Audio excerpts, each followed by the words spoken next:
Hey everybody, it's me, Kevin Gossett. I just got done watching Tricia's amazing Canvas tour where she showed us how to add buttons to a homepage to link to separate weekly modules. And somebody asked a really good question at the end, which is, how do you change the colors of the buttons? Well, I'm here to show you how to do just that.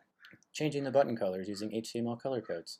And again, I wouldn't be doing this if it wasn't for Tricia, who already demonstrated some of these cool things. So I'm just going to piggyback off of what she already set up to show you, hopefully, what can be a simple way of adding more color to your canvas. So I'm going to go ahead and start. This is just a totally new canvas page, and I'll just name it Our Homepage. And in this spot, as Tricia showed, you'd click on the rich HTML code, and this is the code that Tricia had given us for all of these really cool buttons. I'll show you what they look like starting there, and it might look like a bunch of gibberish to many of us, and that's okay. We don't need to understand it all. She suggested saving, and what we should see are some really cool buttons. And if my eyes aren't deceiving me, it looks to me like there's 3 different colors that just sort of like rotate and are gradient. They're similar, and to me that looks wonderful. But maybe we want to try some other colors. So I had found this website, and there's probably a million others like it that do have color charts and wheels and these sort of things of various types.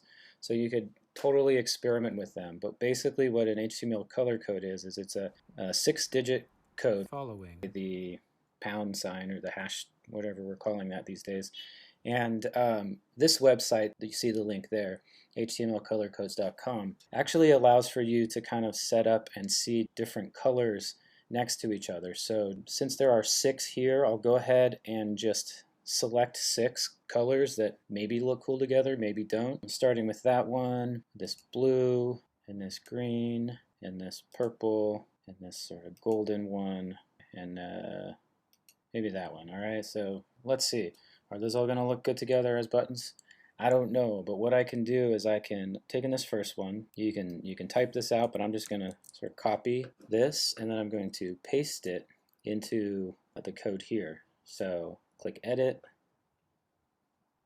go back to the HTML editor. At the top, right after background, for this first chunk of things, maybe you can look at each one of these things that maybe look like a paragraph. Those are the different buttons. You can also tell because somewhere in there, where is it? Oh yeah, week 1.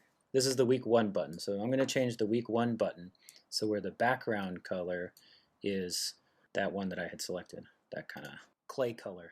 So I'm just highlighting that, and I've now changed it. Just to double check to see what that looks like, I will click Save, and you will see that it changed there, right? Just to demonstrate with another one, if I click on this color, copy paste it, go back to editing it in the HTML editor, and I go down to, well, let's just try this. Since I'm down here, I can see this is week 18, right after the background color.